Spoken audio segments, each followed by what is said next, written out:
de la commission de la CEDEAO, Mesdames, Messieurs les ministres et secrétaires d'État, Mesdames, Messieurs les membres du corps diplomatique, autorités administratives et locales, Monsieur le Président et les membres du comité de commémoration du 80e anniversaire, Mesdames, Messieurs les descendants des familles de tirailleurs sénégalais, distingués invités, chers concitoyens, Mesdames et Messieurs.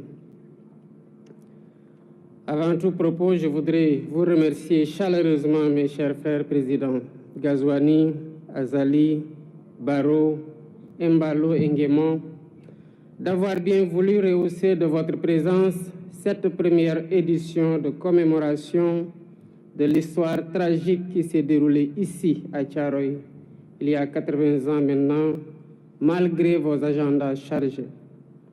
Je remercie tous nos hôtes et je leur souhaite un agréable séjour au Sénégal.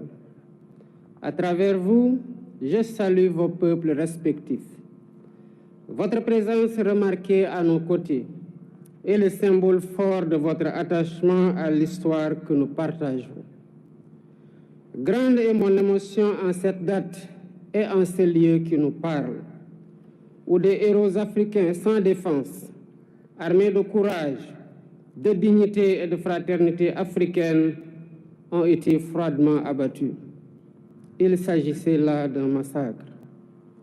80 ans après ce crime de masse, le silence de Thiaroye est toujours aussi assourdissant. Les murmures venus d'outre-tombe nous interpellent avec fracas, pendant que l'ampleur de ce crime demeure minimisée et souvent même niée par certains milliers des héritiers de ceux qui l'ont commis. Sur cette terre blessée de Thiaroye résonnent encore les rafales sifflant au bout des canons, comme pour rappeler que l'horreur est toujours là, entière, immortelle. Des profanes comme beaucoup d'entre nous, jeunes et moins jeunes, se poseraient la question de savoir de quoi s'agissait-il exactement.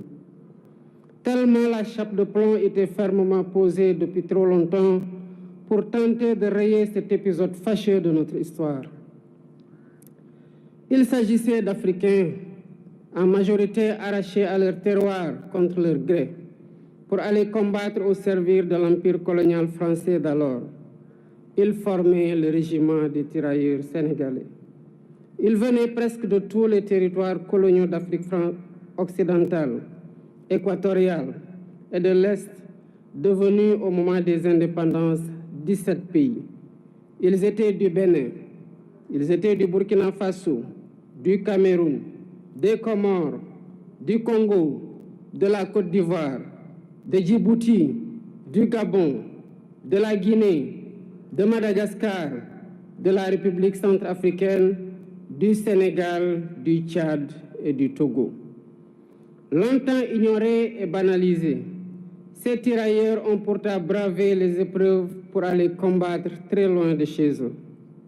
Des conditions de voyage éprouvantes, entassés dans les cales des bateaux, aux champs de bataille où ils ne portaient que des tenues simples sans défense, jusqu'en 1943, quand les Américains les équipèrent, les tirailleurs ont tout sacrifié. Ils ont donné de leur jeunesse, ils ont donné de leur sang, ils ont donné de leur chair pour la liberté et pour la paix dans le monde. Excellences, Mesdames et Messieurs, malgré les pertes énormes sous les balles nazies, les faits d'armes du régiment des tirailleurs sénégalais sont incontestables et ont grandement contribué à la victoire des Alliés. Qu'il s'agisse entre autres de la libération de la Tunisie, du débarquement à l'île d'Elbe, de la libération de Toulon et de celle de Paris, ils ont tenu leur rang en combattant de manière acharnée, parfois jusqu'au sacrifice suprême, pour conquérir une localité ou tenir une position. Ils méritent tous les honneurs, ils méritent notre respect, ils méritent notre admiration. Mais la suite de l'histoire est à l'inverse de ces immenses sacrifices consentis. À la place d'éloges et de reconnaissance, l'ordre fut donné de neutraliser ceux qui avaient enduré la ségrégation dans les prisons allemandes et la rigueur de la captivité.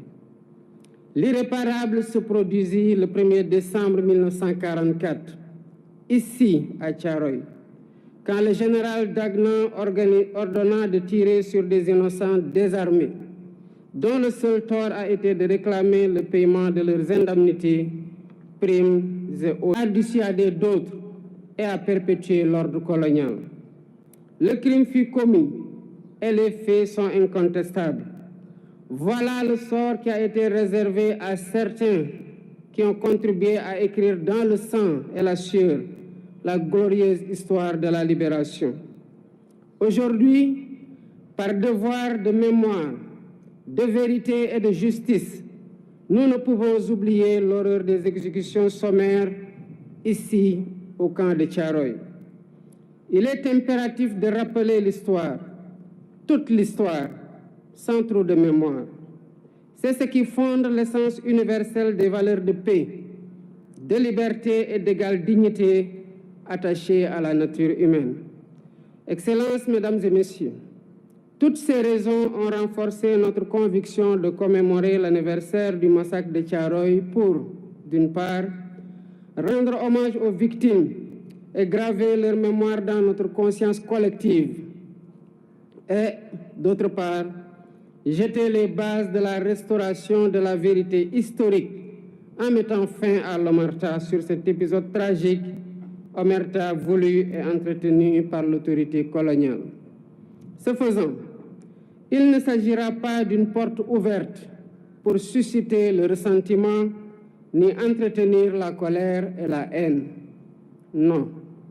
Ce que nous faisons ici relève du devoir de mémoire contre l'oubli et pour la manifestation de la vérité des faits, pour nous acquitter d'une dette morale vis-à-vis des tirailleurs et de leurs familles. C'est pourquoi nous avons mis en place un comité international de chercheurs indépendants pour aider à la reconstitution exacte des faits et à une meilleure connaissance de cette séquence de notre histoire partagée avec la France. Pour faciliter les travaux de recherche, j'ai sollicité du président de la République française la mise à disposition de tout document d'archives pouvant contribuer à la manifestation de la vérité et leur collaboration le moment venu dans la localisation des sépultures et l'identification éventuelle des victimes. Je salue l'ouverture des autorités françaises actuelles qui ont accédé à notre requête pour la manifestation de la vérité.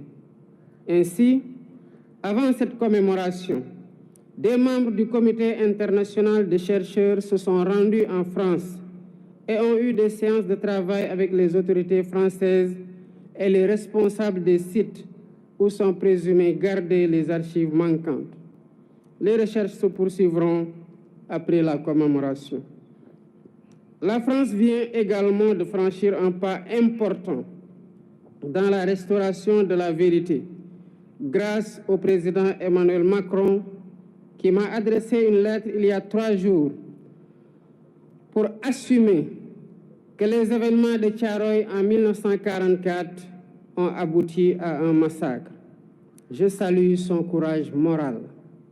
Par ce geste, la France accède à une vieille et légitime demande de reconnaissance.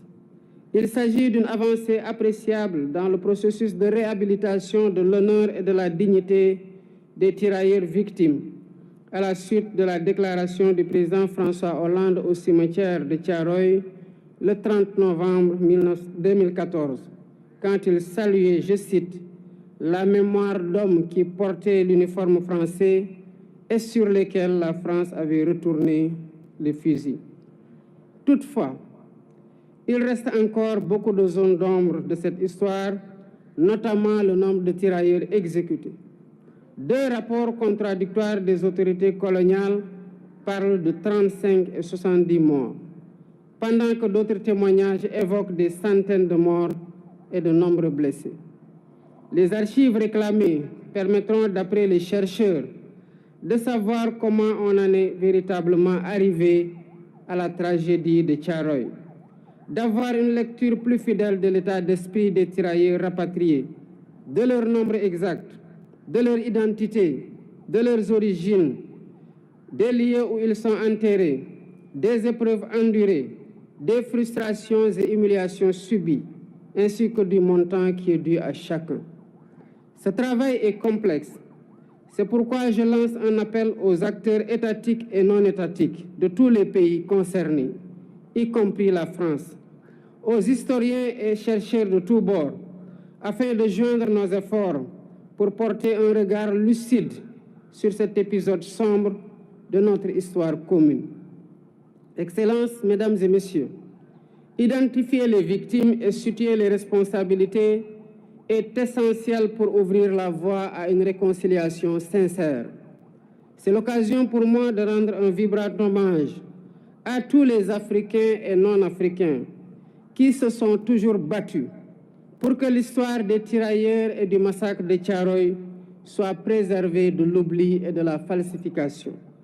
Je pense aux précurseurs, aux hommes et femmes politiques.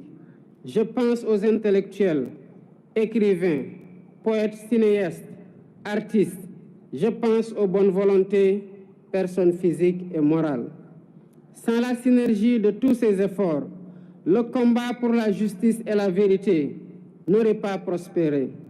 Mais cette vérité exige encore d'être pleinement révélée, transmise et reconnue. Nous devons encourager cette dynamique pour restaurer la mémoire et la dignité des tirailleurs sénégalais. Pour ma part, j'initierai plusieurs mesures de réappropriation de cette histoire commune avec 16 pays africains frères. Premièrement, un mémorial en l'honneur des tirailleurs sera érigé à Thiaroye pour servir de lieu de recueillement et de mémoire ouvert à toutes les nations dont ils étaient originaires, ainsi qu'au public.